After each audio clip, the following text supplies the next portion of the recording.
Esta jornada académica, auspiciada y organizada por el Colegio de Jueces y Fiscales del Distrito Judicial de Cali, dentro de su agenda académica.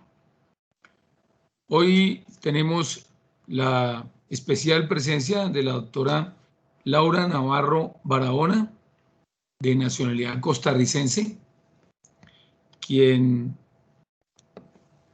nos va a disertar sobre el tema la persecución por motivos de género.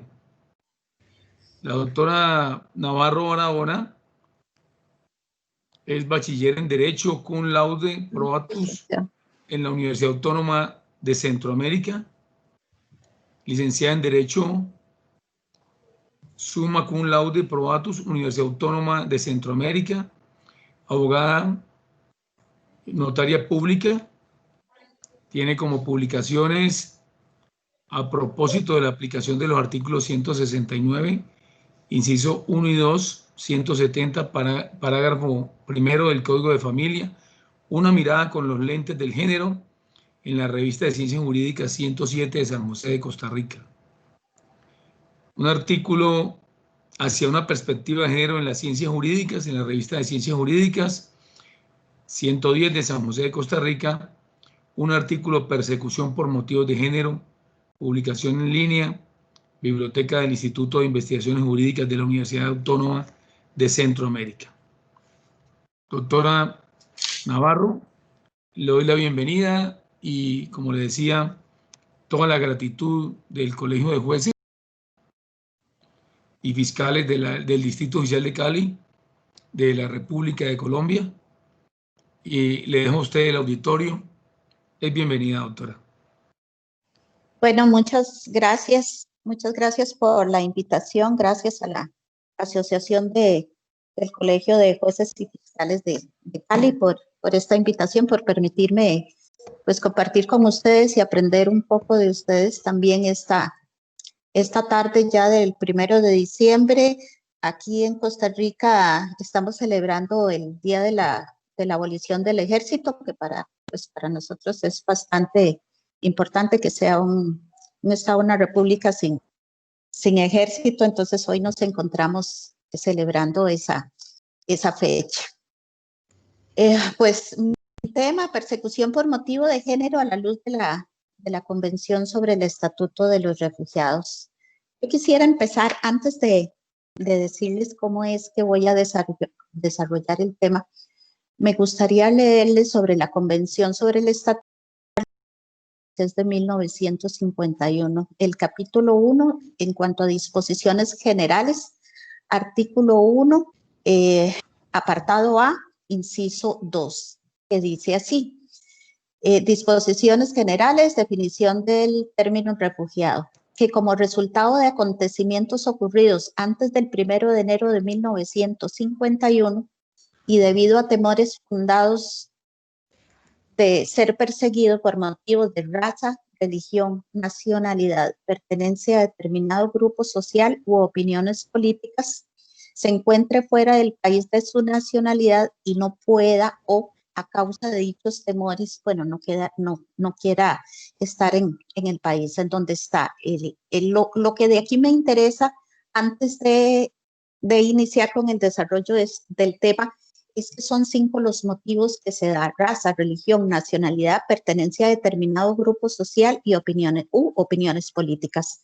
En esto lo que quisiera es resaltar y que ustedes vean que ahí en ningún momento se habla de género, no se habla de mujer. Entonces, este es el tema que se va a desarrollar. Me dijeron que esta charla es por la conmemoración del Día Internacional de la Eliminación de la Violencia contra la Mujer. Ese Día Internacional, bueno, ya fue el viernes. Ustedes de alguna manera tuvieron algunas charlas en la mañana. Fue instituido por la Asamblea General de las Naciones Unidas. Esto fue el 17 de septiembre de 1999. Fue a raíz de un movimiento que empezó en 1981 en Latinoamérica y fue acuñado en honor a 3 hermanas, Minerva, Patria y María Teresa Mirabal. Estas 3 hermanas eran de dominicanas y fueron asesinadas el 25 de noviembre de 1960. Ellas perdieron la vida, o más bien fueron asesinadas por órdenes del dictador Rafael Leónidas Trujillo. Ellas eran opositoras a este régimen de Trujillo y fueron encontradas en un carro hundido en un barranco. Sin embargo, se determinó que no había sido que su carro pues se había ido en ese barranco, sino que habían sido asesinadas. Es importante aquí anotar que a pesar de que ellas fueron opositoras, también pudo haber una gran cantidad de hombres que eran opositores también a ese sistema. Pero el tema que hoy manejamos, violencia contra las mujeres, violencia de género.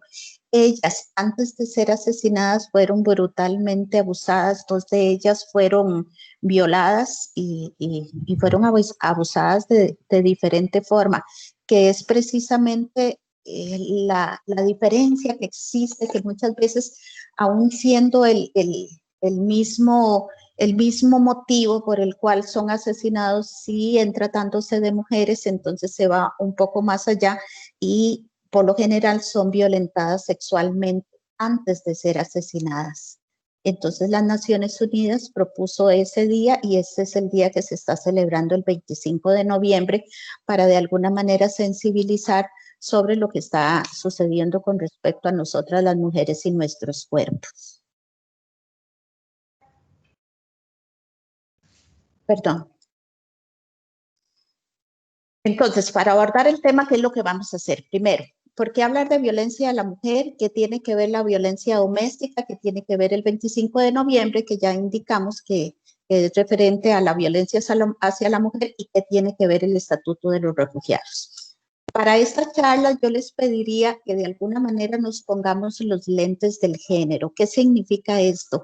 Que de alguna manera tenemos que tratar de que esa ideología patriarcal que nosotros tenemos, que es con lo que nosotros nos hemos educado, es con las ideas, con la ideología que hemos sido amamantados en este sistema patriarcal y de alguna manera abrir un poco nuestras mentes para poder analizar, para poder determinar si realmente hay violencia de género, si realmente existe discriminación hacia algunas personas, si existe discriminación hacia la mujer.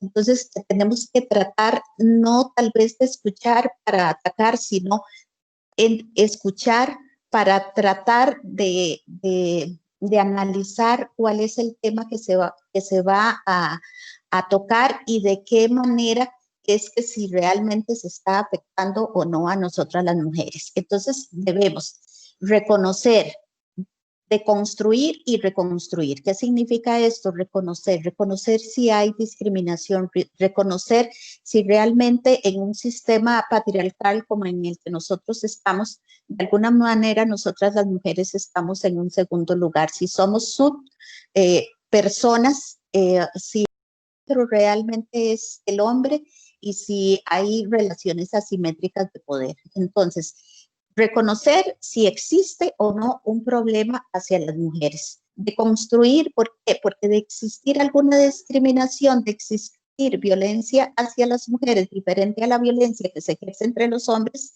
entonces de construir ese sistema y reconstruir. ¿Para qué? Para tener una sociedad más equitativa en donde tanto mujeres como hombres podamos disfrutar de los derechos humanos que son intrínsecos a cada persona. Una de las preguntas, ¿hay discriminación en contra de la mujer? ¿Existen relaciones asimétricas de poder y control? ¿Vivimos bajo un sistema de sexo-género de dominación masculina? ¿Estamos ante un patriarcado? ¿Se puede hablar de persecución por motivo de género? ¿Es posible, bajo el amparo de la Convención del 51, solicitar por violencia doméstica? En la Convención del 51, ¿se habla de género o de violencia hacia la mujer? Entonces, teniendo esta serie de preguntas, vamos a desarrollar el tema y vamos a ver qué es lo que. Y vamos a ver si logramos entonces responder estas preguntas.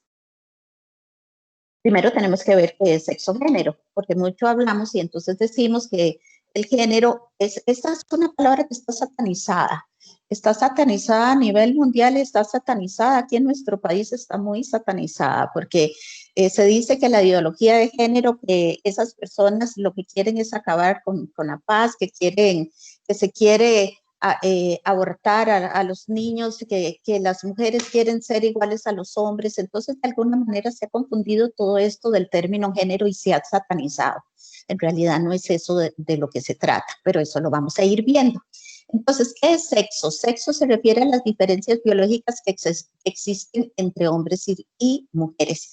El sexo es innato. Sin embargo, debo indicarles que este término de sexo está en reconstrucción. ¿Por qué? Porque ahora sabemos que ya no es innato como lo fue hace varios años. En este momento una persona puede elegir que si su identidad siente que es una mujer atrapada en el cuerpo de un hombre o alguna otra identidad, entonces perfectamente puede cambiar su sexo.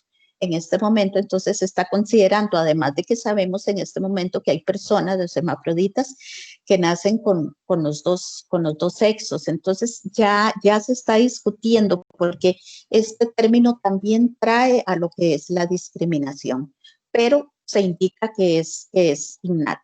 Género, ¿qué es el género? El género es totalmente diferente porque se refiere a la condición social y cultural que se ha construido históricamente.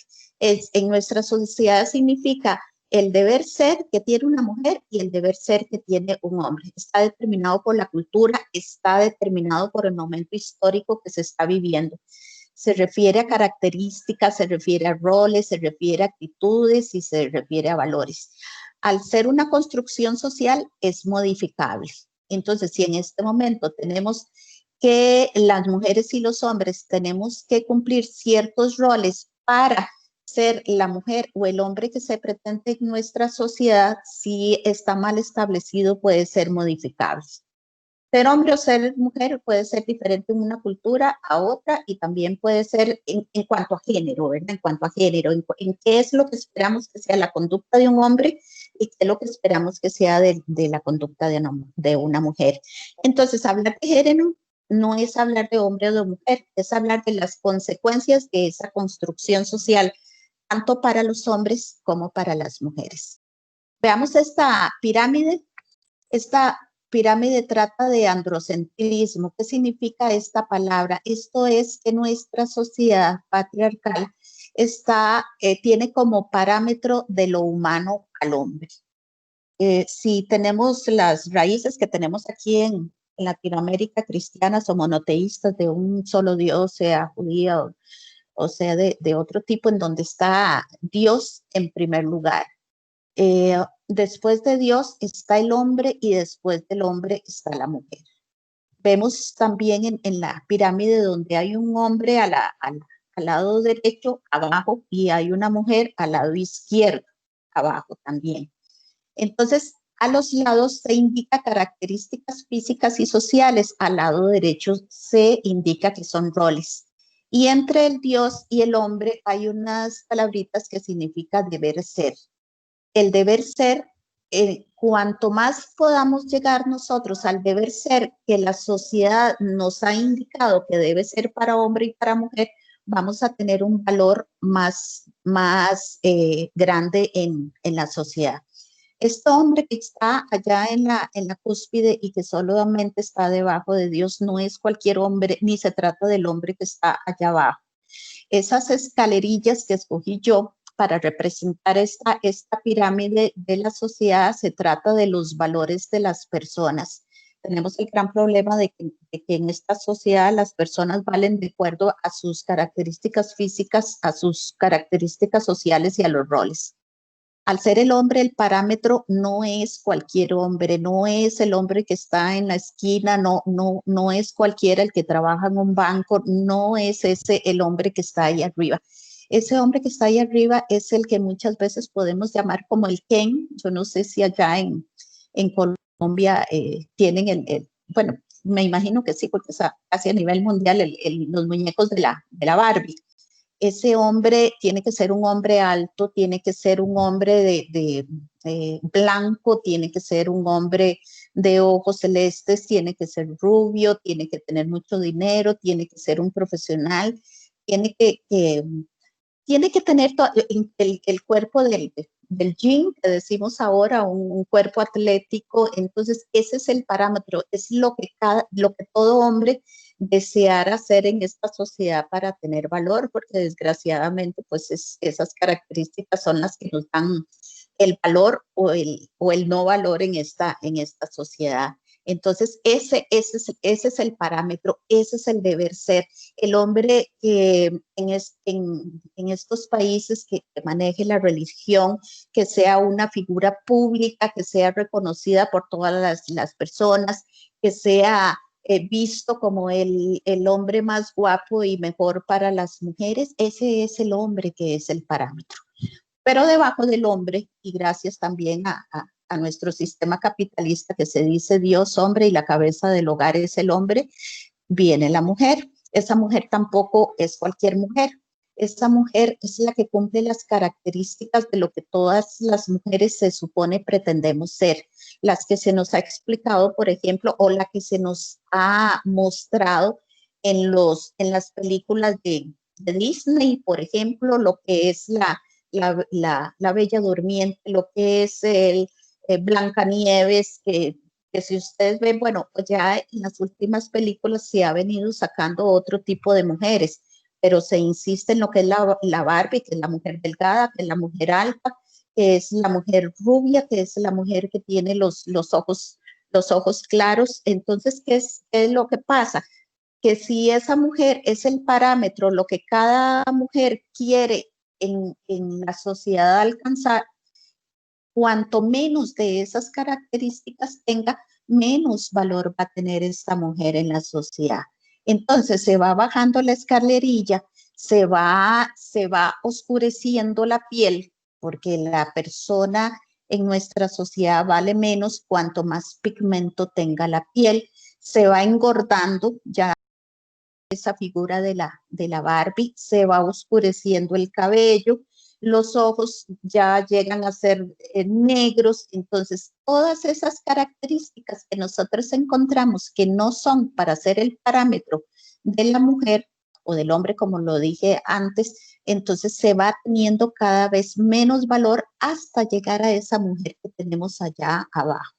¿Quién puede ser esa mujer? Esa mujer puede ser una mujer negra.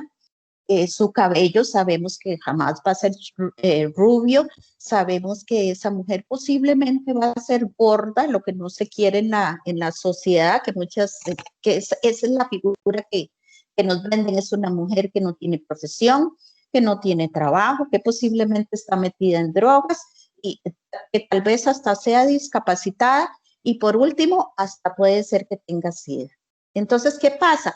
Que del otro lado, al lado derecho, está el hombre. Sin embargo, el hombre, aún con todas esas características que acabo de hablar de la mujer, el hombre va a tener más valor. Si, por ejemplo, se establece una pareja entre esa mujer que está en el final de la pirámide con ese hombre que está al final de la pirámide, si ellos son pareja, siempre por encima de esa mujer va a estar el hombre. Entonces, todas esas escalerillas, cada una de ellas representan los supuestos valores y las características que vamos a tener cada persona en la sociedad, y depende de donde nos ubiquemos, ese va a ser el valor que va a tener esa persona.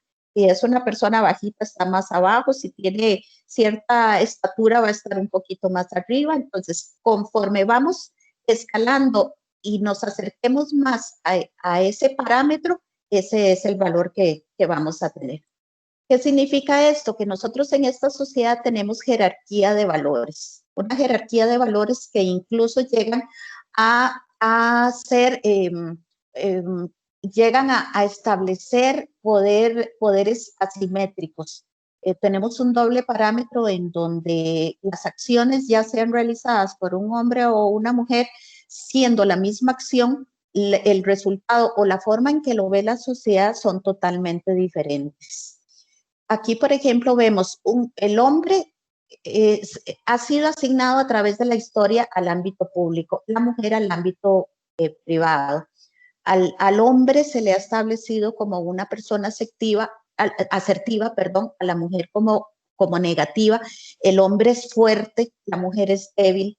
El hombre es trabajador, la mujer, al estar asignada en el espacio de la casa, vemos en muchísimas ocasiones que se dice, la mujer no trabaja, su esposa trabaja, no trabaja, está en la casa. Entonces, ese trabajo que se tiene en la casa, que es bastante agotador, no se le reconoce y menos económicamente, a pesar de que por ese trabajo muchas veces el hombre que sale a trabajar afuera obtiene todas esas condiciones, toda esa base para poder afuera.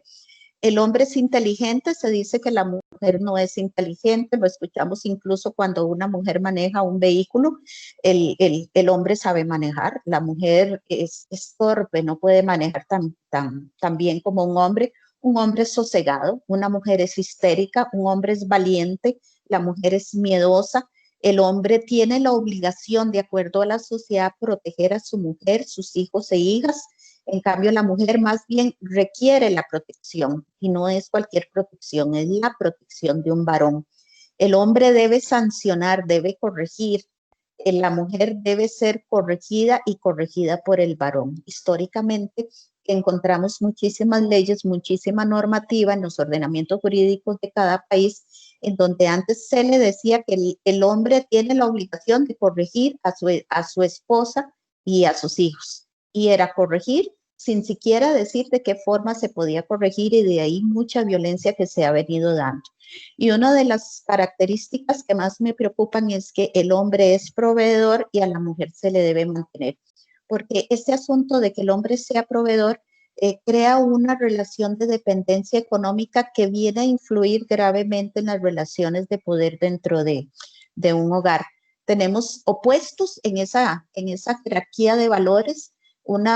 Si ustedes ven las características que se dan en el lado izquierdo, que es para los hombres, tienen más valor en una sociedad que los que tienen las mujeres y que están en el lado derecho. ¿Qué tiene más valor, una persona racional o una persona emotiva? El hombre es racional, la mujer es emotiva. La producción, que es esa acción, es producir dentro de una sociedad, generar el dinero, mientras que la mujer se le dio la parte de la reproducción, que incluso muchas veces se dice que es por naturaleza, que precisamente por esa forma de ser la mujer, esa entrega hacia las otras personas, entonces ella tiene que estar a cargo de los hijos, tiene que estar a cargo del hogar, que muchas veces hasta duele, porque los hombres se han perdido mucho esta crianza y este disfrute de los hijos y de las hijas, precisamente porque para un hombre quedarse en la casa cuidando a sus hijos, ayudándolos en su desarrollo, tal vez porque la mujer tenga un puesto mejor, el hombre es criticado, es muy criticado y es sancionado socialmente, y es incluso sospechoso, porque un hombre que tiene una conducta de esta naturaleza puede llegar a ser sospechoso de ser una persona o un hombre homosexual. Entonces, si no se cumplen con estos valores, el hombre también tiene muchas sanciones. El hombre tiene que ser dominante. Una mujer que es dominante se le dice que es, bueno, pues es una loca, es una mujer mandona. Hay varias características para indicar cuando una mujer es dominante. Ella debe ser dominada. Un hombre es objetivo, una mujer es subjetiva. Un hombre es activo, la mujer es pasiva. Y esto es fundamental. El hombre, el pensamiento es del hombre. En la mujer es sobre todo el sentimiento. Entonces, ¿qué es lo que pasa? Que estos valores asignados a los hombres son más valorados en una sociedad que lo que son estas características en una mujer. ¿Cómo se mantiene el sistema patriarcal? Se sostiene en esa jerarquía de los opuestos, en ese valor que se le da a las características de un hombre y a las características de una mujer. Pero tiene que mantenerse el sistema patriarcal de alguna forma. El hombre ha tenido una serie de privilegios y les voy a hablar tal vez de uno o de dos. Si la mujer y el hombre trabajan fuera del hogar y llegan a las 6 de la tarde a la casa, por lo general y sobre todo antes, yo sé que ha estado cambiando, pero aún falta, aún hay mucha discriminación y ahorita lo vamos a ver. Cuando llega a su casa, el hombre descansa, la mujer sigue con los otros roles que le ha asignado la sociedad. ¿Cuáles son los otros roles? El de esposa, el de madre, el de cuidadora, porque si hay alguien enfermo o alguna persona discapacitada o una persona adulta mayor en la casa, ¿quiénes se encargan de cuidar a estas personas? Son las mujeres. Las mujeres se les ve como la familia. La mujer es, de acuerdo a la familia que tenga, la mujer es lo vemos cuando se habla de, por ejemplo, decir Rocío de Rojas, que incluso me llama muchísimo la atención que aún el difunto, porque si se le muere el marido, Rocío sigue diciendo que es viuda de Rojas, entonces ya ni siquiera es de una persona que vive, ni siquiera es del hombre que vive, es del hombre que ya murió, o sea, es de un muerto. Rocío, viuda de Rojas. Eso se acostumbra muchísimo, lo hemos visto en periódicos y en todos lados. Entonces, hay varias instituciones que mantienen el sistema. La educación es una de ellas, y les cuento que acá en Costa Rica, cuando yo estaba en primer grado hace ya muchísimos años, nosotros empezamos a estudiar, aprendimos a leer y a escribir con un libro que se llamó en aquel tiempo Paco y Lola. Entonces, Paco y Lola, y había otro que se llamaba Ana y Memo. Ana, Memo, Paco y Lola. Lola le ayudaba siempre a la mamá en los asuntos de la casa. En cambio, Paco estaba sentadito en el suelo jugando con un carrito a la par del papá y decía: mamá amasa la masa, papá lee el periódico. Desde ahí, desde esa educación androcéntrica, esa educación que se refiere al hombre como parámetro de lo humano, aún en estas alturas se mantiene. Si se daba educación para el hogar, entonces a la mujer se le enseñaba a cocinar, se le enseñaba a coser y a todos los oficios de la casa, mientras que al hombre se le enseñaban ya para que se fuera integrando al ámbito público, por ejemplo, las artes industriales, a construir, a conocer el mundo afuera. A la mujer se le educaba para que estuviera dentro de su casa, porque el deber ser de la mujer era aquel que la mujer era muy mujer en la medida en que se dedicara a su esposo y a sus hijos. Ahí en la familia precisamente es otra de las formas en donde se va perpetuando este sistema. En cuanto a medios de comunicación, este es asunto que lo vemos todos los días en todos los periódicos. Una de las partes más aberrantes es cuando se da un homicidio, un femicidio, por el hombre agresor mata a su mujer, y entonces el periodista o la periodista llegan y dicen: un crimen pasional, como que si dentro de esa relación de poder, esa relación en donde llegan a matar a su esposa, hubiera algo de pasión. Ahí no hay pasión, ahí puede haber apropiación. Y veámoslo así. Si yo analizo cuántos femicidios han habido aquí en Costa Rica este año, ya llevamos alrededor de 20. Y si yo leo cuántos homicidios ha habido de mujeres hacia los hombres, este año no encuentro. Y si es a través de la historia, femicidios hay muchos. Si la esposa encuentra al esposo con otra mujer, posiblemente ella se aleja, se va. Si el hombre encuentra a la mujer con otro hombre, pues posiblemente la mate, o como dicen muchos de ellos, o es para mí o es para ninguno. Entonces, el medio de comunicación, llegar a hablar de pasión en estos crímenes, no puede ser, pero asimismo vemos, por ejemplo, el Día de la Madre. ¿Qué es lo que promocionan los periódicos un Día de la Madre? La lavadora, la refrigeradora, la cocina, el lindo porque a mamá le van a regalar una vajilla, a mamá le van a regalar la licuadora. Pero ¿qué pasa? Que cuando estamos ante la celebración de un Día del Padre, en este momento es muy posible que les regalen un drone a la gente que puede, si no a otros les regalan un celular o les regalan cosas que sean para sí. Pero hablar de que al papá le van a regalar una refrigeradora, eso no es así. Y me llama poderosa la atención, mucho la atención, poderosamente me llama la atención esos famosos sillones que le regalan a los hombres en el Día del Padre, la mamá y los hijos.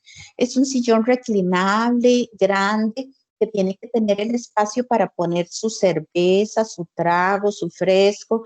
Tiene un espacio para poner su periódico, es reclinable. El papá, ese es la silla del rey de la casa.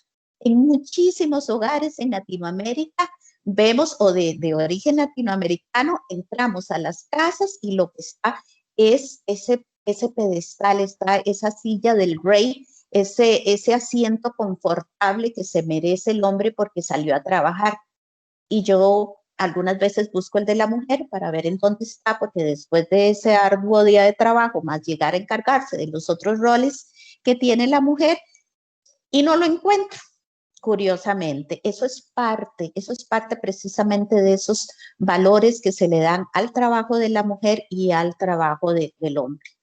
También se mantiene con el derecho. Nosotros, sí, nosotras que somos abogados y abogadas, sabemos que muchas de las leyes pueden ser lo que nosotros le llamamos leyes neutrales, que no lo son, que lo que hacen es tener por resultado una discriminación hacia la mujer. Los principios están basados en una ideología patriarcal, una ideología androcentrista, los principios ya vienen mal. Y ni se diga de las costumbres, que esas costumbres muchas veces quedan. Es precisamente lo que está pasando en este momento con la violencia doméstica. Si antes, desde hace muchísimos años, se dice que el hombre tiene el poder y la obligación de corregir a su esposa y a sus hijos, entonces viene la ley, le quitan esa partecita en donde dice que tienen esa obligación de corrección, y no se habla de qué tipo de corrección, pero la corrección por lo general era física, y tampoco se habla de hasta dónde, entonces yo le puedo pegar a la mujer porque así entonces yo la voy a corregir. Entonces quitan la ley, pero ¿qué pasa? Que queda la costumbre. Y aquí es en donde la ley tiene que llegar a prohibir que se haga eso, y no solo prohibir, sino que sancionar. ¿Para qué? Para de alguna manera lograr el cambio en la sociedad y el cambio en esas relaciones de poder. En cuanto a la religión, que es otra forma de mantener el sistema patriarcal, ahí hay muchísimo de qué decir, ¿verdad? Sobre la religión, esa religión monoteísta donde nosotros nos basamos en Dios. El Dios es masculino. Sí está por abajo del hombre, está María. A nosotras las mujeres muchas veces en nuestras casas nos decían, es que no solo en las casas, sino en el colegio, en la escuela, es que usted tiene que ser como María, usted tiene que ser sumisa, usted tiene que ser obediente a Dios, obediente al hombre, usted tiene que dedicarse bien a la casa, usted tiene que dedicarse a sus hijos.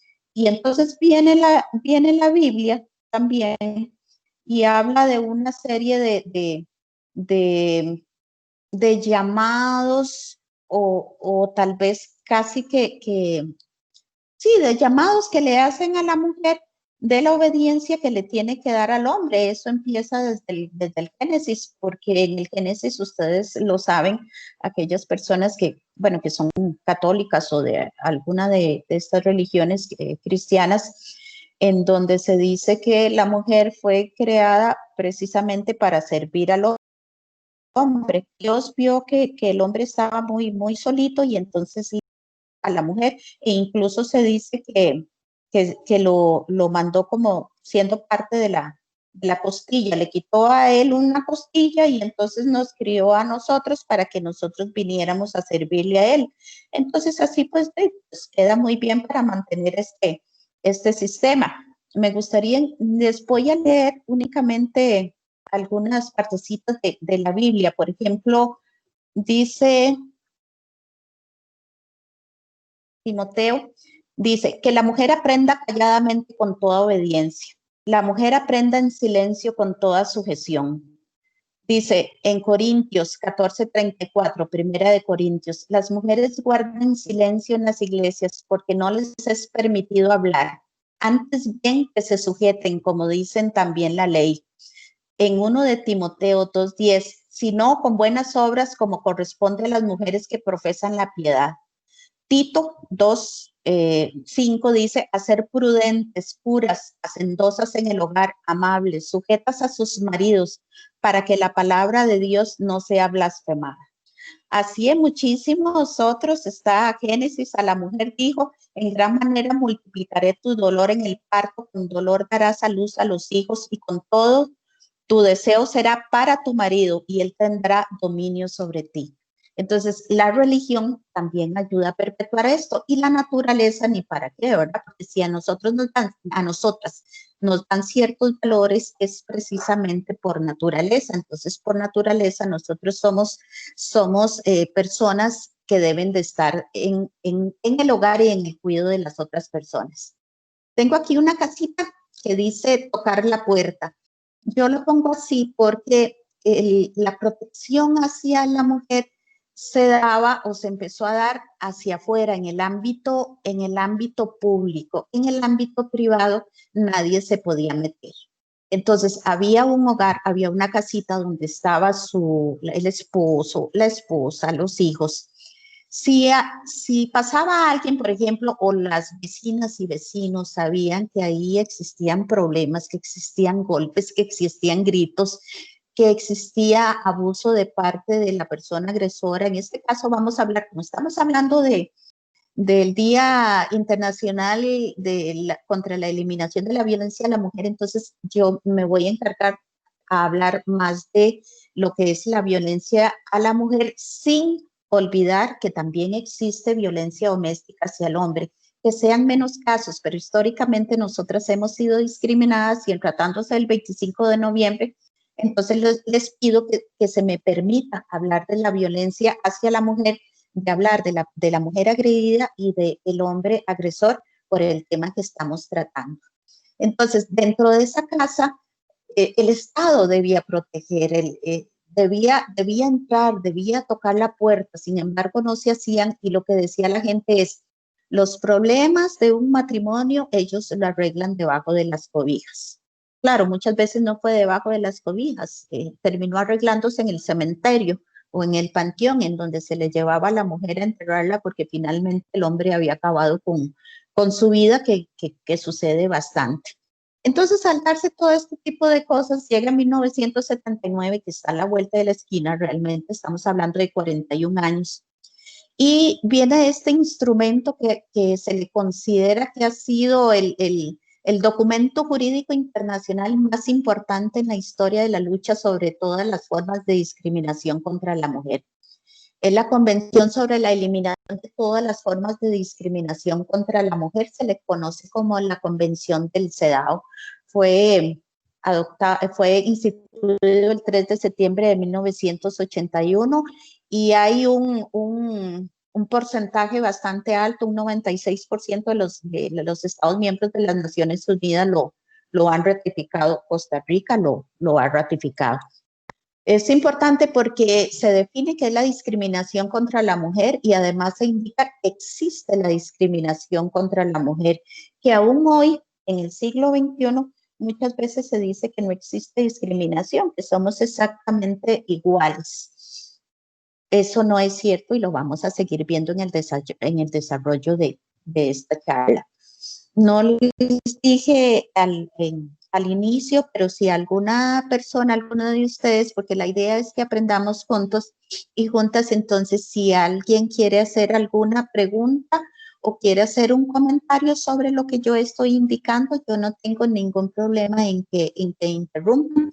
Más bien algunas veces los comentarios que hacen, o en muchas de las veces los comentarios que pueden hacer ustedes vienen a enriquecer el tema.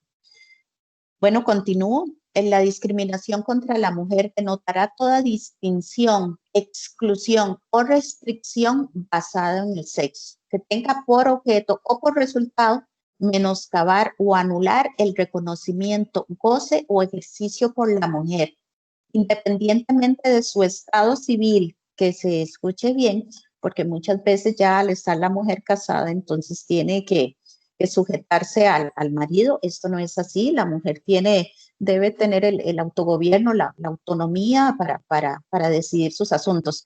Sobre la base de la igualdad del hombre y de la mujer, de los derechos humanos y las libertades fundamentales en las esferas política, económica, social, cultural y civil en cualquier otra esfera. Esto de la igualdad del hombre y de la mujer ahorita lo vamos a comentar. Luego de esto, y importantísimo, vean, en 1994, estamos hablando de 6 años antes del siglo XXI, Convención de Belén do Pará, se le conoce así, es la Convención Interamericana para prevenir, sancionar y erradicar la violencia contra la mujer. Aquí se dice, porque se reconoce, preocupados porque la violencia contra la mujer es una ofensa a la dignidad humana. Ahora sí se reconoce incluso que las mujeres tenemos dignidad humana y una manifestación de las relaciones de poder históricamente desiguales entre mujeres y hombres. O sea, en 1994 se indica que hay relaciones de poder desiguales entre un hombre y una mujer. Y se dice que se entiende por violencia contra la mujer aquella violencia física, sexual y psicológica. Vean que aquí aún todavía no se habla de la violencia patrimonial, que ya en este momento está bastante desarrollada. Y se dice, vean lo que yo les dije de tocar la puerta, en el ámbito público y en el ámbito privado. ¿Eso qué significa? El Estado, o primero a nivel internacional, llegó, tocó la puerta del hogar y dijo, bueno, ¿qué es lo que pasa acá? Nosotros vamos a proteger a esta persona que no es que sea vulnerable, porque las mujeres no somos vulnerables, las mujeres somos vulnerabilizadas, hemos sido vulnerabilizadas por la sociedad. Entonces, esta convención de Belén do Pará es importantísima. ¿Por qué? Porque establece que hay violencia contra la mujer, se establece que puede ser por acción u omisión, que puede ser en el ámbito público, que puede ser en el ámbito privado. Se habla de la violencia, los tipos de violencia doméstica, que es sexual, que es físico, que es psicológica, que es una violación a los derechos humanos de la mujer, porque ya se empieza a finales del siglo pasado a hablar de lo que son los derechos humanos de la mujer, porque realmente nosotras no gozábamos de ese derecho. Se establece que nosotras las mujeres tenemos derecho a vivir sin violencia, muy importante, y sobre todo esto es importantísimo para lo que vamos a ver sobre el refugio, porque el Estado tiene la obligación de prevenir, de sancionar y de erradicar la violencia hacia las mujeres. ¿A través de qué? A través de políticas, a través de leyes y a través de acciones. El Estado entonces adquiere ciertos compromisos, como nosotros y nosotras como abogados y abogadas sabemos que los derechos humanos, en alguna de esas clasificaciones se habla de derechos humanos de la primera generación, de la segunda generación, de la tercera generación, e incluso se habla ya de derechos de la cuarta generación y se habla del valor supremo que es la dignidad. En algunos casos ya se habla de ese valor supremo de la dignidad humana. Entonces, los derechos humanos de la primera generación, los civiles y los políticos, esos derechos, el Estado, que era lo que tenía que hacer, respetar, abstenerse y no hacer. O sea, que la persona humana pudiera gozar de todos esos derechos sin que el Estado interfiriera en ellos.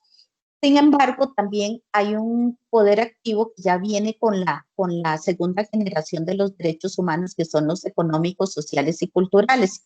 Dentro de estos está esa protección, porque el Estado no es solamente que no haga nada, sino que, como dijimos en la diapositiva anterior, tiene la obligación de prevenir, sancionar y erradicar la violencia doméstica. Eso significa que tiene que brindar toda la protección para sus nacionales, para sus mujeres y para sus hombres. Y si las mujeres están sufriendo de violencia doméstica, tiene que tomar las acciones necesarias para evitarlo, para sancionar, para enseñar a través del derecho a la sociedad de que esas conductas no se deben ejercer, que las mujeres también somos personas y que tenemos derecho a gozar de los derechos humanos sin interferencia de algún hombre.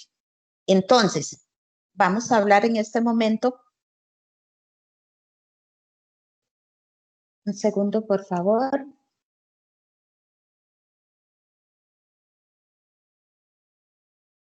Necesito que me den un momentito, que si alguna quiere hacer algún tipo de comentario. Doctora Laura, precisamente sí, en este punto que acaba usted de tocar y relacionado con los derechos humanos de primera y segunda generación, es importante sí, que nosotros como funcionarios y funcionarias de la rama judicial tengamos en cuenta que el papel que desempeñamos como Estado y que precisamente la Corte Interamericana nos ha llamado a todos y la misma Corte Constitucional colombiana para que en estos casos, con esa mirada de género, tengamos una debida diligencia en los casos que efectivamente llevamos en nuestros despachos, sean penales, civiles, laborales, y esa mirada de género sea siempre que veamos a una mujer no solamente en su papel de víctima, sino también como demandante, para que no quede solamente como un papel pasivo de respetar que la vida, que esto y que nosotros no lo vamos a hacer, pero muchas veces con nuestros estereotipos y una mirada sin género, una mirada que no ve las necesidades de las mujeres, entramos a juzgarlas o inclusive a dejar de pasar las oportunidades y dejar pasar el tiempo para poder llegar a una justicia dentro de los casos que ellas demandan. Entonces, era solamente esa acotación frente a ese último filmina que pasó de los derechos humanos de primera, donde está la vida, la salud, bueno, etcétera, y la salud conexa a la vida, porque en estos casos lo que estamos viendo es eso, y frente al refugio, que independientemente de donde sea, mujeres aquí, sea de la nacionalidad que sea, y peor ellas que vienen en una situación de desventaja, de necesidad, huyendo de su país que no las ha podido darle las necesidades que ellas necesitan y que por el contrario, por esa violencia estructural tienen que entrar a otro país, y nosotros tenemos que mirar también que independientemente de donde sean, son mujeres. Gracias.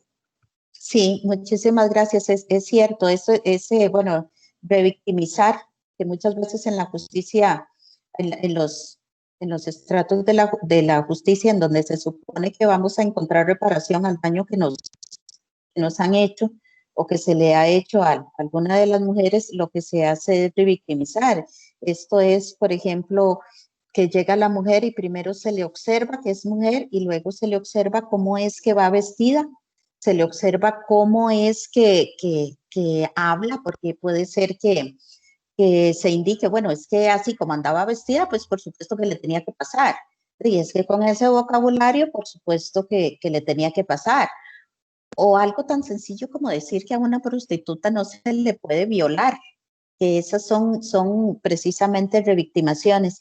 En esto de la justicia, de las personas que administran justicia, siempre tratándose de violencia hacia las mujeres, pero en todas las ramas del derecho siempre hay que primero determinar o primero ver un poquito más allá y estudiar si existe una relación de poder dentro de ese asunto que nos han asignado y que tenemos que resolver. Esto es muy importante, las relaciones de poder desiguales. Sé que es más fácil decirlo que es dentro de la familia, pero el derecho cambiaría o la forma de resolver los asuntos cambiaría mucho si nosotros logramos determinar quién es la persona que mantiene el poder dentro de esa relación y dentro de ese conflicto. Bueno, para continuar con el tema entonces de los tipos de violencia, estábamos hablando de violencia doméstica hacia la mujer, estábamos hablando de que ya el Estado entonces empezaba a tocar la puerta y a decir qué es lo que está pasando en ese ámbito privado, qué es lo que pasa dentro de ese hogar, y estábamos diciendo que la Convención de Belén habla de 3 tipos de violencia. Aquí está de una manera muy sencilla, de lo más sencillo que encontré, o de la forma más sencilla que lo podemos ver. Violencia física, cualquier acto que ponga en riesgo o dañe su integridad corporal, hablamos de la mujer. Violencia emocional, cuando se insulta, se humilla, amenaza y respeta las creencias o decisiones personales. ¿Cuáles son algunas formas en que se manifiesta esta violencia física? Son pellizcos, son bofetadas, son marcas por apretar a la mujer, son tirones, son sacudidas, son empujones, son puñetazos, son patadas, es tirarle objetos encima, golpes en el cuerpo, laceraciones, quemaduras, fracturas, amenazas con armas. Esta fue la primera violencia que realmente se protegió. Incluso antes se llegaba a los tribunales y se le atendía a la mujer si llegaba casi muerta con sangre, pero la mujer podría decir que tenía una violencia emocional o violencia psicológica y lo que se decía era que estaba loca, sí, y era así. Entonces, casi siempre todo el sistema judicial lo que pedía era ver la sangre para dar aquella protección. La violencia emocional se refiere a cuando hay control, cuando se le persigue, cuando se le aísla, cuando se le limita el desarrollo emocional de la persona, cuando se limitan los derechos que tiene esta persona. ¿Y cuáles son algunas formas? Insultos, gestos, no reconocer aciertos, ridiculizar, rechazar, manipular, comparar, una distancia afectiva, porque esta distancia afectiva porque es acción y es omisión. Entonces, muchas veces los agresores dicen, pero si yo no le digo nada, pero es precisamente eso, porque no le dice nada. Entonces ahí les cortan la palabra tal vez hasta 3 semanas y la mujer siente un miedo terrible porque no sabe qué hacer, porque no le dice si está bien o si está mal. Entonces es una de las formas más crueles de esta violencia psicológica. Los gritos, el culpabilizar, las amenazas, crear un clima de miedo, criticar, control a través de mentiras, contradicciones, impiden la salida de la pareja, quiebra objetos en la casa, matan las mascotas, que esto es una de las señales para saber quién sigue, y se da muchísimo. Matar al perro que quieren los hijos y que quiere la esposa, matar a la gallina, matar eso es constante y lo podemos ver en muchas de las denuncias por violencia doméstica o para pedir protección. Violencia sexual. ¿A qué se refieren con violencia sexual? Les cuento que aquí en Costa Rica, la primera vez que se condenó por violación dentro del matrimonio fue en 1995, también a la vuelta de la esquina, porque acuérdense que la mujer tiene que servir al hombre, y esto es otra de las cosas. E incluso se llega a utilizar esto de la parte sexual para decir cómo no va a ir el hombre a buscar otra mujer si ella no le está dando lo que él quiere.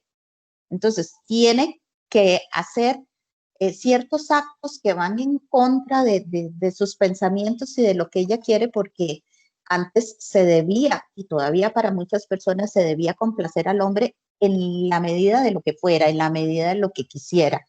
¿Cómo se manifiesta este abuso sexual? Bueno, las burlas en cuanto al comportamiento sexual de la pareja, el asedio, muchas veces en lugares en donde no corresponden, no se toma en consideración las necesidades, sentimientos y deseos sexuales de la mujer, tocamientos no gratos, insultos, como decirle frígida, como decirle puta, pedir sexo constantemente, forzar la relación sexual, que incluso llega a darse también la violación dentro del matrimonio, exigir sexo después de haberla golpeado, que esto es una manera de decir, es de mi propiedad y yo puedo golpearla, pero después voy a disponer de ella. También uso de objetos que dañen el cuerpo de la pareja o obligar en muchos casos a que la pareja practique la prostitución o que esté con algunas terceras personas. La violencia patrimonial que no se da en esta convención, sin embargo, de Belén do Pará, sin embargo, ya muchas de los ordenamientos internos de los diferentes países la reconocen, que es la violencia patrimonial, que es cuando se dañan o se quitan objetos personales a la mujer, instrumentos de trabajo, muebles, inmuebles, recursos económicos. Vemos que en muchísimas ocasiones casi todos los bienes del matrimonio o de la pareja, porque no necesariamente tiene que haber matrimonio, están a nombre del hombre, se le expropian de las herencias, y aquí en Costa Rica se hizo estudio y prácticamente en bienes muebles e inmuebles los propietarios son los hombres, el varón. Administrar los bienes de la pareja como que si fueran propios, destruir objetos de valor económico, muchas veces de valor sentimental, como pueden ser las fotografías. Si la mujer tiene una sala de belleza, destruirle todos aquellos instrumentos de trabajo para que no pueda seguir ejerciendo, no pueda llegar a ser una persona o una mujer independiente económicamente, porque si hay dependencia económica, es más fácil manejar a la mujer. Yo les quiero enseñar me encanta este cuadro, es de Yoconda Batres. Ella es una psicóloga aquí en el país que ha servido como perito en varios juicios. Ella estudia lo que es la violencia doméstica, estudia también de masculinidad y estudia estas relaciones asimétricas de poder. Entonces ella dice que en estas relaciones son de poder y control. Da las formas en que se presenta. Por ejemplo, vemos arriba el abuso emocional, como esto se refiere hacia la mujer, siempre le hago el hincapié. Ese abuso emocional, como humillándola, insultándola, burlándose de ella, haciéndole creer que es loca, y utiliza ciertos juegos mentales para que ella finalmente se diga a sí misma que es loca. Lo llegan a creer, es tantas veces lo que lo llegan a decir que la mujer llega a creer, y es cuando vemos que las mujeres quedan prácticamente paralizadas en su vida. Abuso económico, impidiéndole tener o mantener o obligándole a dejar un trabajo, obligándola a pedirle dinero, eso de que el hombre es el que trabaja fuera del hogar, y ni siquiera se le reconoce el trabajo doméstico como remunerado, sino que también al ser él el proveedor, ella tiene que llegar a pedirle dinero hasta para comprarse unas toallas sanitarias. Eso es indigno, es muy difícil para la mujer estar al tanto de los hijos, del esposo, de los asuntos del hogar, y aún así tiene ciertas necesidades que son íntimas y necesarias para la mujer, y tiene que estirar su mano para pedirle que le dé dinero o que le regale dinero, que se dice en muchas ocasiones, porque no es ni siquiera que se lo merece, es que se lo debe regalar. Y para eso tiene que portarse bien, ¿verdad? Porque no le van a regalar dinero si no se ha portado bien. Asignándole una mesada también o disponiendo del dinero de ella, y muchas veces controlándole el dinero. Hay muchísimas mujeres que cuando se ganan su platita del mes o de la quincena, tienen que entregárselo por entero a sus esposos o a sus maridos. El abuso sexual, que ya lo habíamos hablado también, que es un tipo de violencia, obligándola siempre a estar dispuesta, aunque no lo desee, atacando físicamente sus partes sexuales o tratándola como un objeto sexual. Usar a los niños y niñas, esto se da mucho porque se le hace sentir culpable en la relación frente a los niños y las niñas. Es muy difícil, pero muchas veces los hijos y las hijas son usadas en el centro de batalla entre los hombres y las mujeres y les hemos hecho muchísimos daños a estas personitas que finalmente lo que están aprendiendo es que las relaciones que debe existir entre la pareja son de poder y de control, porque ellos aprenden dentro de la familia y lo estuvimos viendo. La familia es una cuna de aprendizaje de este sistema patriarcal y androcentrista. Amenazas, que lo vimos, que es es violencia psicológica, violencia emocional, la amenaza o cumplen las amenazas, la hiere físicamente, la hiere emocionalmente, la hiere diciéndole, si usted no hace tal cosa, yo le voy a quitar los hijos, yo me voy a quedar con mis hijas, si usted no hace tal cosa, yo voy a suicidarme o yo la voy a dejar sola porque usted no sirve para nada y no está cumpliendo como debe ser. También el uso de privilegios masculinos, tratándola como sirvienta, tomando todas las decisiones importantes, actuando como un amo, ni siquiera escuchan la opinión de la mujer y si de alguna manera dicen que la escuchan, no la toman en consideración. Intimidación, le provocan miedo, son miradas, son acciones, son gestos, son gritos, rompen cosas, destruyen pertenencias, que incluso hasta hablamos en la diapositiva pasada, que es el destruir también o matar a las mascotas. Esto se da muchísimo. Si ustedes han tratado este tipo de asuntos, es una de las formas, porque es un mensaje al decir, esto que le pasó a esta mascota, esto le puede pasar a usted, y eso se da mucho. Aislamiento, el aislamiento es importantísimo. ¿Por qué? Porque es una forma de control. Si se logra alejar a esta mujer de su familia, si se logra alejar de sus amigas, no va a tener información. Si se logra que esté solamente dentro de la casa, no va a conocer el mundo afuera. Entonces, es más fácil mantener la dominación cuando se aíslan las personas. Y eso pasa en las personas y pasa en los pueblos. Un país aislado, hablemos por ahí tal vez un poquito de Cuba, no hablemos demasiado porque podríamos entrar en polémica, pero es más fácil mantener aislada a la población porque de esa manera es muchísimo más fácil el control. Y Yoconda Batres dice que existen, bueno, no solo ella, pero la forma en que lo está explicando con este cuadro es muy sencillo.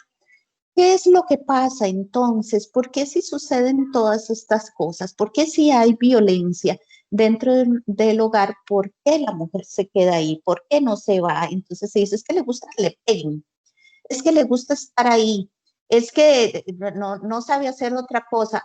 Hay algo que se llama el círculo de la violencia doméstica, aquí se le está llamando la trampa del amor. Lo que se vive en los hogares que hay violencia doméstica es un círculo de la violencia doméstica. ¿Qué es lo que pasa en este círculo de violencia? Y si ustedes lo hablan con las personas que sufren de violencia doméstica, lo van a ver.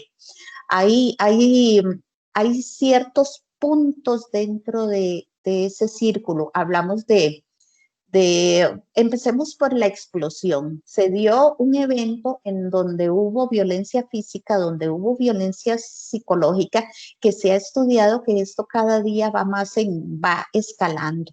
Entonces, ¿qué es lo que produce en la mujer este evento, esta crisis que vivió anoche o que está viviendo en esta mañana, que viven tantas mujeres en el mundo, en donde llegan, les pegan, las extorsionan, las violan, tantas violencias que existen, tantas formas de violencia que existen hacia la mujer. La mujer llega a sentir miedo, llega a sentir odio, llega a sentir impotencia, llega a sentir soledad, llega a sentir dolor. Y muchas veces al ser una mujer que está totalmente aislada, entonces todos estos sentimientos se van acrecentando. En ese periodo es generalmente cuando la mujer llega y busca ayuda en nosotras, las personas abogadas y abogados, porque dicen, ya yo le voy a poner fin a esta situación. Ya definitivamente no cambió, ya esto no puede ser, ya es la quinta vez, ya es la sexta vez, son 23 años, ya son 25 años, ya son 30 años de estar sufriendo eso o simplemente ya son algunos meses. Entonces viene esta etapa de distanciamiento, ya se quiere ir, en esta etapa siente culpa, siente vergüenza, siente confusión, siente miedo, siente lástima hacia sí misma, siente dolor, empieza a cuestionarse, bueno, ¿qué es lo que voy a hacer? No trabajo fuera del hogar, incluso dice no trabajo, ni siquiera no trabajo fuera del hogar, sino no trabajo, no tengo con qué mantener a mis hijos porque hay dependencia económica o hay dependencia psicológica, entonces el hecho de decir voy a dejar a esta persona me es difícil. Sin embargo, sigue pasando el tiempo y al ver que se ha dado este distanciamiento, viene una fase que se llama de reconciliación. ¿Qué significa esto? Que entonces la persona agresora, al enterarse de que realmente no accionó bien y que la mujer se puede ir porque ella está diciendo que se va a ir y en muchas ocasiones se va, entonces empieza con una serie de regalos a pedir perdón. Sin embargo, este perdón casi siempre va acuñado a un perdón, pero usted tuvo la culpa. Perdón, pero usted fue la que me llevó a esto. Perdón, pero es que yo le dije a usted que usted no debía ponerse ese vestido rojo. Perdón, pero es que usted no se debió poner ese pantalón. Perdón, pero es que usted se fue para donde su mamá y sus hermanas son malas personas y a usted me le dan malos consejos y usted es muy linda y usted es muy buena y no tiene por qué irse para donde su amiga X tal, que lo que hace la otra gente es pensar que usted es como ella porque ella es una zorra, ella es una puta. Disculpen las palabras. Son necesarias para explicar qué es lo que sucede en muchos de los hogares. Entonces, ella es una zorra, usted no, usted es muy buena, usted es la mejor mujer, usted es la más linda, y si usted se junta con ella, entonces todos los otros carajos o todos los otros hombres van a pensar que usted es como ella, entonces no tiene que andar con ella, y vea que si usted de verdad no se vuelve a poner ese vestido rojo, yo no le tengo que pegar. Y usted no sale sin mi permiso, yo no le tengo que pegar. Si yo le dije a usted que llegara a las 5, tenía que llegar a esa hora. O si usted se va a cuidar a su mamá en lugar de estarme cuidando a mí, entonces yo le tengo que pegar. Es que usted es la de la culpa, entienda. Pero perdón.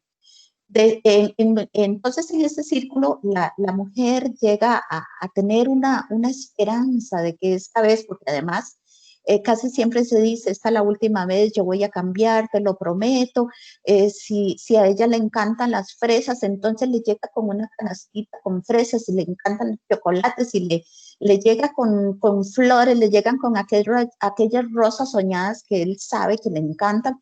Entonces viene esa reconciliación, viene ese periodo que también se le llama de luna de miel, porque esta persona agresora por lo general tiene dos tipos de personalidad, entonces es lo más lindo que existe sobre la tierra y es el monstruo más grande que existe sobre la tierra.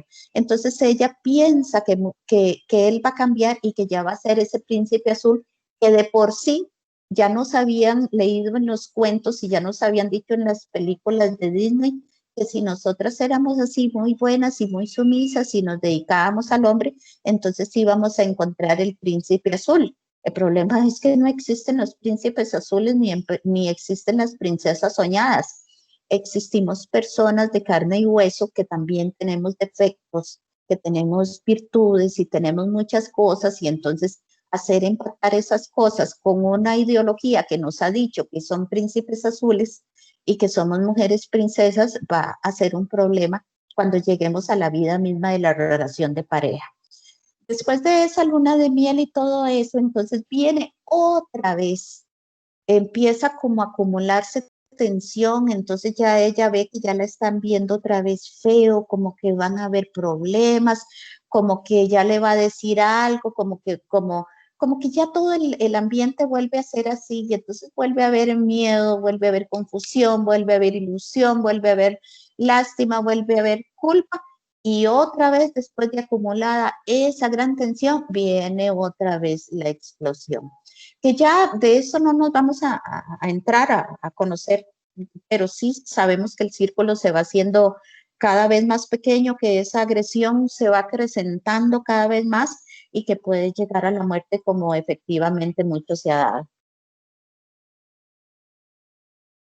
Entonces, ahora, si nosotros tenemos que las mujeres están sufriendo ese tipo de violencia doméstica, si entendemos que hay relaciones de poder, si ya dentro si ya dentro de las convenciones se nos ha indicado que realmente existe, un segundo, que existe que existe la relación asimétrica, que existe el control, entonces ya tenemos que pensar, ¿verdad?, qué es lo que está pasando. Quería enseñarles esta diapositiva. Yo le puse así: impresionante expropiación. Artículo 4, esta es la Convención de Belén do Pará. Esto antes de que entremos ya al tema del refugio, que es el de la segunda parte, para hacer empatar con el asunto de la violencia doméstica como una forma para solicitar refugio en otros países. Es el artículo 4 de la Convención de Belén do Pará. Dice: toda mujer tiene derecho al reconocimiento, goce, ejercicio y protección de todos los derechos humanos, a las libertades consagradas por los instrumentos regionales e internacionales sobre derechos humanos. Y estos derechos comprenden, entre otros, derecho a que se respete su vida, derecho a que se respete su integridad física, psíquica y moral, a la libertad y seguridad personales, a no ser sometida a torturas, a que se respete la dignidad inherente de su persona y que se proteja a su familia, el derecho a la igualdad de protección ante la ley y de la ley, derecho a un recurso sencillo y rápido ante los tribunales competentes que la ampare contra actos que violen sus derechos, derecho a la libertad de asociación, libertad de profesar la religión y creencias propias dentro de la ley, derecho a tener igualdad de acceso a las funciones públicas de su país y a participar en los asuntos públicos, incluyendo la toma de decisiones. ¿Por qué yo le llamo impresionante y por qué le llamo expropiación? De lo muy poquito que podemos saber las personas sobre derechos humanos, sabemos que es intrínseco a todas las personas. La Convención de Belén do Pará es de 1994. Estamos hablando de 6 años antes del siglo XXI y tiene que venir un instrumento a indicarnos que nosotras tenemos ese derecho. Es impresionante que a las puertas del siglo XXI a nosotras tenga que haber un instrumento que indique cuáles son nuestros derechos, simple y sencillamente porque habían sido expropiados, porque nosotras como personas, nuestros derechos son intrínsecos y esos derechos nosotros los hemos tenido desde que nacimos. Lo que pasa es que nos los expropiaron a través de la historia. Para mí esto es un tesoro, pero es un tesoro que es un tesoro o en un pedestal lo tiene el patriarcado. ¿Cómo es posible que hasta ahora que haya un instrumento que nos diga que nosotras tenemos derecho a la asociación, que tenemos derecho a la integridad física, tenemos derecho a la integridad psíquica? A mí me preocupa, bueno, hemos dado algunos pasos, pero al siglo XXI, a las puertas del siglo XXI, tiene que haber un instrumento internacional que nos venga a decir que las mujeres tenemos dignidad. Entonces, por eso yo le llamo de esta forma, que realmente no es que sea un tesoro. El tesoro es una forma más bien, es una forma de burla para decir que cómo es posible que a nosotras nos hayan expropiado de todos estos derechos y que muchas de las mujeres perdieron la vida, que por sus voces hoy Laura Navarro puede dar esta charla, porque si hubiera sido en 1920 o en 1950, definitivamente no se hubiera podido hacer. Aquí en Costa Rica el derecho al voto fue en 1949. Nosotras no teníamos derecho de elegir y menos de ser electas. Y para ser electas incluso se ha necesitado una acción afirmativa o una acción positiva, que ya eso sería pues otro tema, en donde se establecen cuotas de participación para obligar a la sociedad y para que la sociedad poco a poco se vaya acostumbrando a que las mujeres también podemos participar en la política y que tenemos todo el derecho. Ahora, el refugio, primero empecemos, vamos a verlo desde una perspectiva de género. Hay ciertas directrices del ACNUR, del Alto Comisionado de las Naciones Unidas, en donde ya se establece y ya se le da una mirada a este instrumento de protección de la persona refugiada, que es la Convención sobre el Estatuto de los Refugiados de 1951 y el protocolo su protocolo de 1967. Entonces, después de una reunión en el 2001, en Palermo se establece cuál es la mirada de género o que se le debe dar a esta convención. ¿Por qué? Porque pues precisamente todos esos instrumentos internacionales que vienen en la segunda mitad del siglo pasado, a las puertas, insisto, del siglo XXI, entonces se viene a reconocer que las mujeres necesitamos una protección especial de acciones afirmativas y positivas para lograr equidad en esta sociedad. En la Convención de 1951 se indica quién es una persona refugiada. Se ve en este mapa conceptual, persona refugiada es quien está fuera de su país, no puede ser una persona refugiada dentro de su país, porque el refugio opera en el momento en que la persona esté fuera de su país, que esté fuera de su país por un temor fundado de persecución. El temor fundado de persecución no es solamente que yo sienta ese temor o que la persona sienta temor de que la estén persiguiendo. No es eso, por eso contiene dos elementos. Es un elemento subjetivo que es ese temor que se está sufriendo. Y el otro elemento es el elemento objetivo. Ese se refiere a la situación real. O sea, que realmente esté sufriendo una persecución. Esta persecución o este temor fundado viene de una amenaza grande a causa, y es aquí donde están aquellos motivos que yo les dije cuando iniciamos la charla, que son nacionalidad, que son raza, que son opinión política, que es la religión y pertenencia a determinado grupo social. Entonces, si nosotros observamos este mapa conceptual, pues no vemos en ningún momento en que se hable de género o que se hable de violencia hacia la mujer. Las directrices son las que vienen a determinar, estas directrices vienen a darse sobre todo en el contexto de estos 5 motivos. Ya les indiqué que fue en San Remo, creo que dije Palermo, perdón, San Remo 2001. Y vienen a complementar el manual sobre procedimientos y criterios para determinar la condición de resguardo en virtud de la Convención del 51. Cada país maneja este manual con el que se determina la condición o no, el estatus de una persona refugiada. Entonces, este temor fundado de persecución, con esta perspectiva de género, dicen que el temor fundado de persecución pueden sufrirlo hombres y mujeres, que pueden padecer el mismo daño, digamos, no, el mismo daño o la misma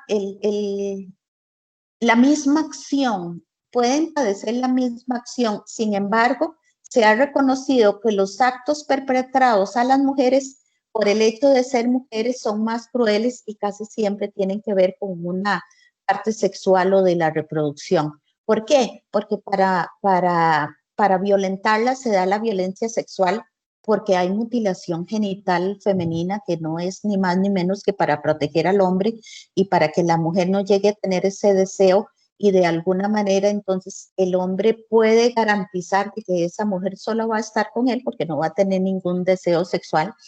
Por la violencia doméstica, que es el tema que hoy nos trae aquí, la trata de personas es más cruel en las mujeres, por lo general es trata para explotación sexual o violencia relacionada con la dote. Esa es una de las tantas formas en que se sufre persecución por motivos de género, y se dice que ocasionan un profundo sentimiento y daño es tanto mental como físico. Y estos daños pueden ser cometidos por agentes estatales o por agentes particulares, no solamente por agentes estatales, que podría pensarse en muchos momentos. Entonces, veamos los motivos, cada uno de estos motivos, pero con los lentes de género. Si hablamos de nacionalidad y raza, entonces bajo una perspectiva de género se refiere a la destrucción mediante violencia sexual como un instrumento de guerra. En muchísimos lugares donde hay guerra, una de las formas de sancionar al hombre, al contrincante, al del grupo que es contrincante en ese conflicto armado, ya sea nacional o internacional, es violar a las mujeres. En muchísimos casos se da eso. O la reproducción controlada, que puede ser presentada acá por embarazo forzoso o por esterilización forzada. ¿Qué mejor manera de terminar con una hernia, con una etnia, con una etnia, si es por esterilización forzada? Así nos evitamos y ya sabemos que vamos a terminar con esto. O un embarazo forzoso. ¿Cómo puedo yo lastimar más a mi contrincante si dejo a su mujer embarazada o preñada, como dirían tal vez de esa forma, para volarse? Entonces se refiere también a una destrucción a la identidad étnica, que también podría ser en forma cultural, y a la prosperidad de un pueblo. Esto en cuanto a raza y nacionalidad. Opinión política.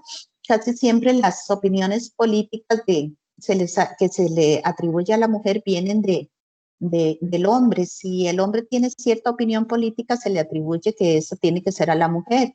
Y en muchos casos dentro de los hogares esa opinión política el hombre exige que sea la de él, no puede tener una opinión política diversa a la que él tiene, y de aquí viene también mucho problema en otros países donde hay conflictos armados. Entonces también, si el hombre pertenece a la guerrilla, la que sea, o al Frente de Liberación Nacional, por decirlo así, a los paramilitares, en el conflicto colombiano, que hay tantos grupos, si el hombre pertenece, entonces la mujer tiene que pertenecer, y entonces la mujer también va a ser un blanco del grupo contrario.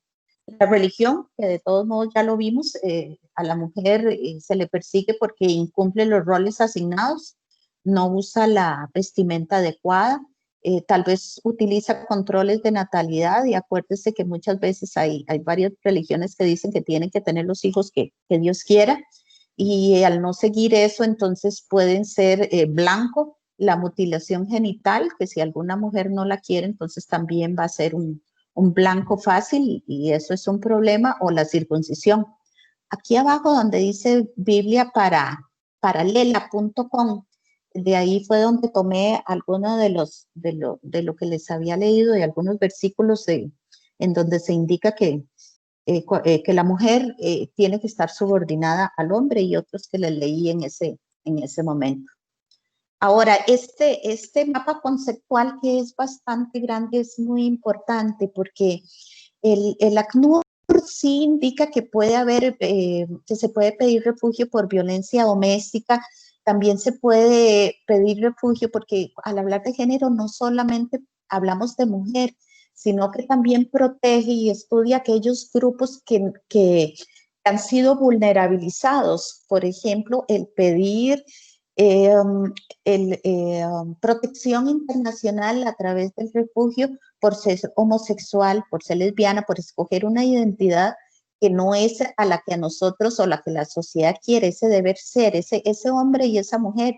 Si alguien se escapa de no seguir ese parámetro de lo humano en cuanto a hombre y para mujer, o mujer, pueden ser perseguidos y pueden ser asesinados. En muchísimos países, leí que son más de 77 países en el mundo, es prohibido y es sancionado ser homosexual o ser lesbiana. Entonces, se puede pedir refugio si le damos una mirada y una interpretación de género a esas directrices que yo les dije del 2001 que tiene el ACNUR, y que se ha indicado que con esos lentes de género entonces podría pedirse así. Sin embargo, nosotros también estudiamos esta partecita de pertenencia a determinado grupo social, porque decimos, bueno, nacionalidad se entiende, religión se entiende, opinión política se entiende, raza o etnia se entiende. O sea, es más fácil para nosotros de poder entenderlo, de poder comprenderlo. Pero cuando se habla de determinado grupo social, entonces decimos, bueno, pero ¿a qué se refiere esto de determinado grupo social?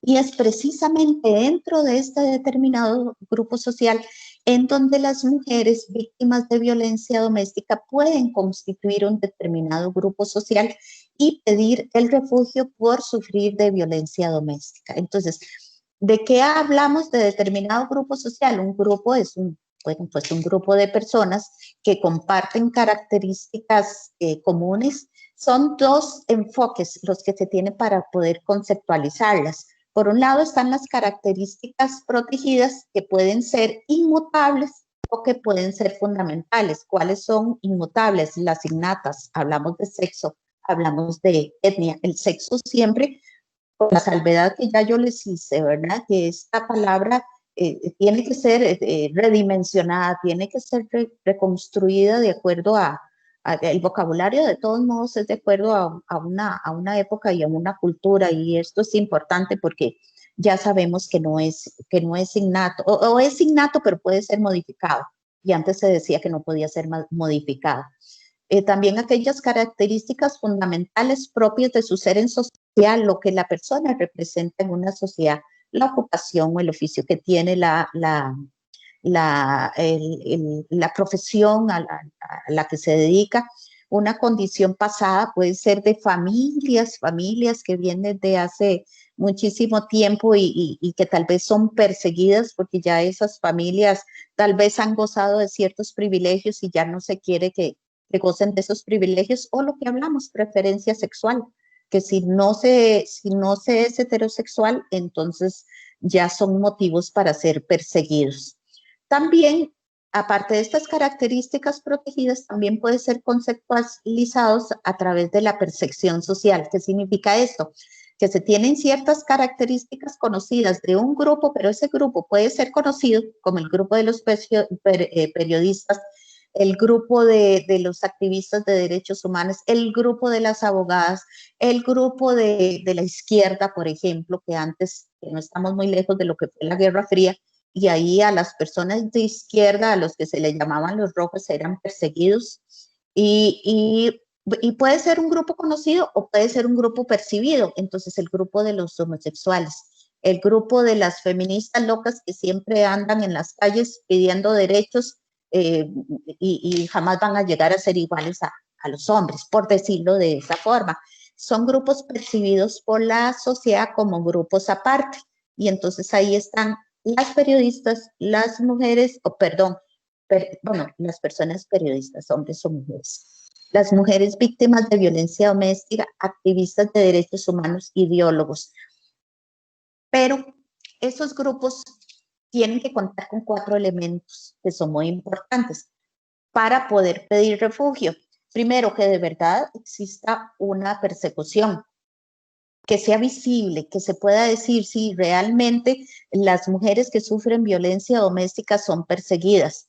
Pero también vemos la cohesión, que se refiere a que exista unión dentro de ese grupo, pero pueden conocerse o no conocerse, porque si hablamos del grupo de mujeres que sufren violencia doméstica, aquí en Costa Rica, bueno, somos 7 provincias, está San José, Cartago, hay una gran área metropolitana donde está, digamos, la mayoría de la gente, pero si hablamos, por ejemplo, de Limón, que está en la zona atlántica, que es un puerto, que es en donde está el puerto que tiene el mar, el océano Atlántico. Entonces, en esa, hay también muchísimas personas, muchísimas mujeres que sufren de violencia doméstica, y es muy difícil que vayan a conocer una de San José, pero no necesariamente tienen que conocerse. Ese grupo, esa cohesión, es porque la sociedad los ha percibido, así que perciben que existe el grupo. qué existe el grupo de los homosexuales independientemente del lugar donde se encuentran. Luego que también sufran un riesgo que pueden sufrir unos, porque si hablamos del grupo de las mujeres que sufren violencia doméstica, unas tienen riesgo de muerte, otras no. Y también se habla del tamaño, que el tamaño es un factor muy importante porque en este caso no se le considera. Entonces, aquí es muy importante cuando hablamos de ese temor fundado de persecución, y yo insisto con lo del Estado, porque si la mujer está sufriendo de violencia doméstica y no tiene la protección del Estado, entonces puede solicitar refugio en otro país, puede hacerlo. Sin embargo, tiene que probar que el Estado no pudo o no quiso brindar esa protección.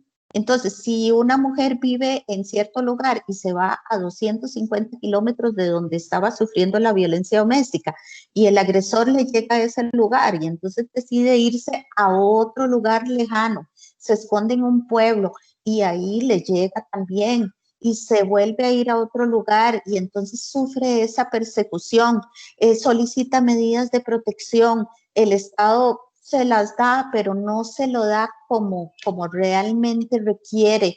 El Estado no puede, o dice simplemente que mujer más necia, siempre anda pidiendo por todos lados que la protejan, y viene el asunto de la revictimización, que tal vez fue 5 veces antes a pedir medidas y después llegó a quitarlas porque dijo que ya había vuelto con el esposo. Bueno, hablamos del círculo de la violencia doméstica. Entonces, esta parte del Estado es muy, muy, muy, muy importante, ¿verdad? La discriminación como persecución, entonces se da ante la denegación de justicia y se da en la violencia doméstica, ya sea, como les dije, porque el Estado no quiera o porque el Estado no pueda protegerlas. Y esa es la relación que se tiene que dar entre la persecución y la protección del Estado, que lo tenemos en una de estas, en esta filmina, en donde realmente, bueno, soy perseguida, está bien, pero el Estado me protegió. Pero si no me protegió, entonces perfectamente podría salir y sí puede ser cubierta por la Convención del 51. Hay algunas formas de sufrir la violencia doméstica como pena por transgredir la ley o disposición. Hablamos de las disposiciones incluso religiosas o algunas leyes en algunos países, y acá en países latinoamericanos. Si hablamos de los países árabes, en donde las mujeres algunas veces no pueden ni mostrar su mano, entonces es un castigo desproporcionado porque hasta las manos han perdido. O por mujeres adúlteras, la lapidación, que frente a un hombre adúltero, el hombre puede ser adúltero por naturaleza, pues él tiene que buscar a otras mujeres. Sin embargo, las mujeres no tenemos por qué sentir deseo y no podemos optar por otras personas. O las personas que hablábamos de identidades diferentes, homosexuales, lesbianas, la población de LGTBIQ. Entonces, muchas veces las leyes son de aplicación general, pero el castigo o el trato es discriminatorio. Entonces, un hombre puede llegar a pedir protección porque está siendo amenazado por otro hombre, porque por lo general las muertes de los hombres se les atribuye a otros hombres y casi siempre son en el dominio público. Sin embargo, muchísimas muertes de las mujeres son dentro del dominio privado y muchas veces se da dentro del dominio público, pero también son perpetrados por otros hombres. Casi no sean los casos de mujeres asesinando a los hombres. Los hombres son asesinados por hombres la mayoría de las veces. No digo que en todas, pero sin embargo yo hice la salvedad de que estamos ante la sensibilización ante el 25 de noviembre, entonces yo les pedí el permiso para hacerlo de esta forma. Entonces, a las preguntas del inicio, ¿podemos nosotros o podemos las mujeres que se sufren violencia doméstica, pueden las mujeres que son perseguidas por sus agresores y que sufren violencia doméstica dentro de sus hogares, o fuera de sus hogares, porque tal vez ya terminó la relación, pero sigue la persecución, solicitar la protección internacional a través de la Convención de 1951. Entonces decimos que sí, de dos formas: a través de las directrices, de la lectura de las directrices sobre protección internacional, llamadas también persecución por motivo de género, en donde se le da entonces, se redimensiona el artículo 1A, inciso 2 de la convención, en donde se habla de los 5 motivos, pero desde una perspectiva de género, que como les dije, fue una reunión de personas expertas en San Remo, 2001, y que vienen a complementar el manual sobre procedimientos y criterios para determinar la condición de resguardo por ser persona perseguida. Y luego la otra forma sería por el motivo de pertenencia a determinado grupo social, que lo expuse, es complejo, es cierto, pero sí podríamos hablar perfectamente de un grupo, pertenencia a determinado grupo social. Es así como se hace entonces la relación que existe entre lo que es la violencia doméstica y la solicitud de refugio. Y bueno, pues esta sería mi presentación. Ustedes me indican si tienen consultas, con mucho gusto. Sí les digo que pues nosotras las personas no sabemos todo. Si yo no logro tal vez contestar alguna de sus preguntas, ustedes me dejan sus correos y yo con todo el gusto, entonces les trataría de resolver esas consultas. Me levanta la mano la doctora Mónica Calderón. Mónica, ¿la escucho? Mónica, doctora. Sí, doctora Laura, primero que todo agradecerle su disertación. De verdad que sabemos que estos temas no son pues como que convoquen mucha gente, etcétera, pero realmente quienes asistimos, sé que estuvimos desde el principio y hasta el final por la importancia que tiene que ver para nuestra función judicial. Me llama la atención frente a la exposición, doctora, en qué momento podemos nosotros como llamar a ser responsables frente a ese refugio que piden las personas de sexo femenino o con identidad femenina a un refugio, porque pues si somos las llamadas a proteger sus derechos fundamentales a través de nuestros actuar, ¿cómo podríamos o de qué manera podríamos evitar que efectivamente ante esa falta de justicia y de judicialización de sus perpetradores, ellas tengan que incurrir en tener que acudir a instancias internacionales para que sean protegidas?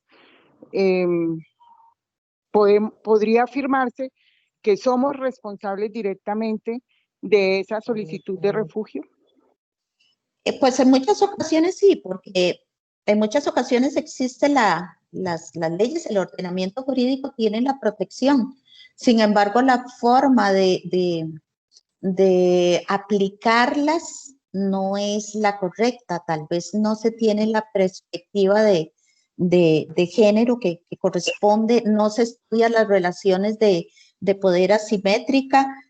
No se quiere ver un poco más allá y se piensa que la mujer que está sufriendo violencia doméstica es majadera, se le revictimiza. Entonces, puede existir el instrumento nacional, puede existir el instrumento internacional, puede que el país lo haya adoptado, que lo haya suscrito, que esté dentro de su ordenamiento jurídico, porque sabemos que bueno, por lo menos en Costa Rica, los instrumentos o la normativa en derechos humanos a nivel internacional está por encima de la Constitución. Entonces podemos acudir a esos instrumentos de derechos humanos para solicitar la protección.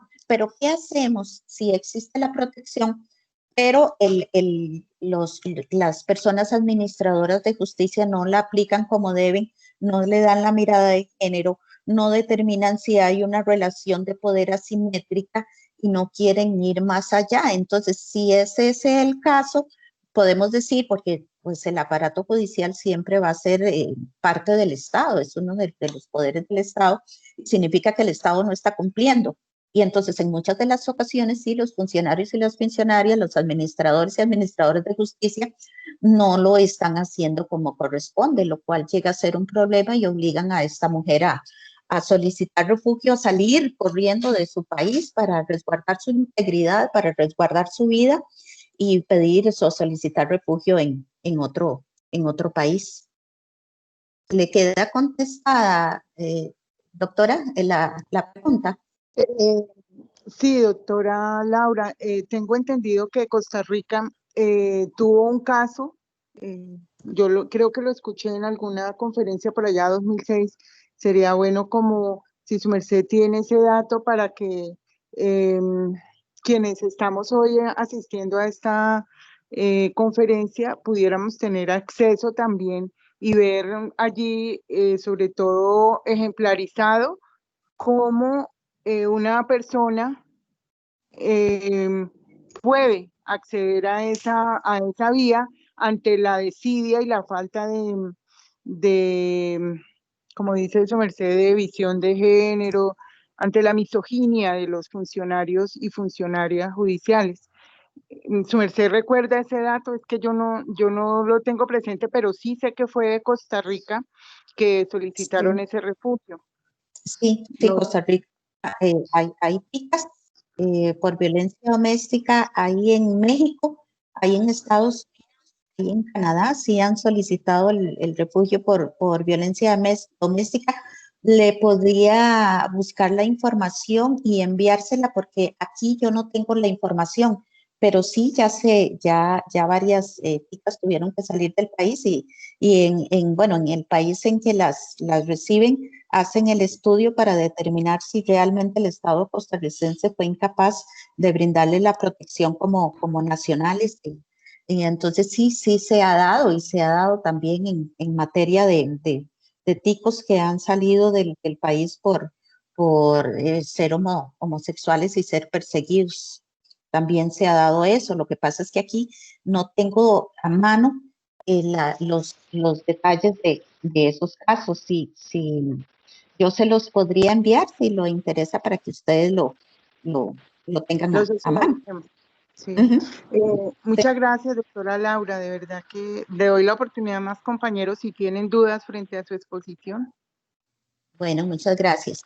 No veo no veo manos levantadas. Hernán Ballesteros.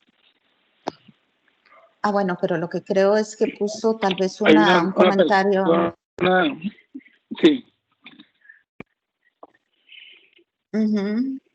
Pero no, bueno, escucho, porque no, tal vez que se... aquí, Hernán Ballesteros. Hernán Ballesteros. Sí, la pregunta es la siguiente, doctora. Sí, claro que sí. Primero es, la persona que pide refugio debe agotar todas las vías judiciales en el país donde está sometido a la violencia de género para solicitar el refugio, y si el derecho de asilo tiene compatibilidad con el refugio. No, el derecho de asilo, bueno, muchas personas le llaman derecho de asilo al refugio, porque finalmente están asilados, pero el derecho de asilo se refiere a otra figura totalmente diferente. El derecho al refugio es por persecución. El derecho de asilo puede ser por cuestiones políticas, sobre todo por cuestiones políticas, pero es totalmente diferente a este. Y en cuanto pero hay gente que le llama derecho de asilo a esa protección que recibe en el otro país, pero es refugio. En cuanto a agotar las instancias judiciales, sí, se tienen que agotar todas las instancias porque se tiene que probar que el Estado no quiso o no tiene los instrumentos o no pudo proteger a su nacional. Entonces, la persona que está haciendo el estudio para otorgar ese estatus de refugio en las oficinas de migración de los diferentes países tiene que primero valorar y tiene que estudiar las condiciones que se viven en ese país, porque también tiene que ser un temor fundado. Acuérdense que hablábamos de los dos elementos, el objetivo y el subjetivo. Entonces, el subjetivo de que sienta que está siendo perseguida, pero también que realmente exista, y que si existe, sí se tiene que ver, por eso la relación entre persecución y Estado.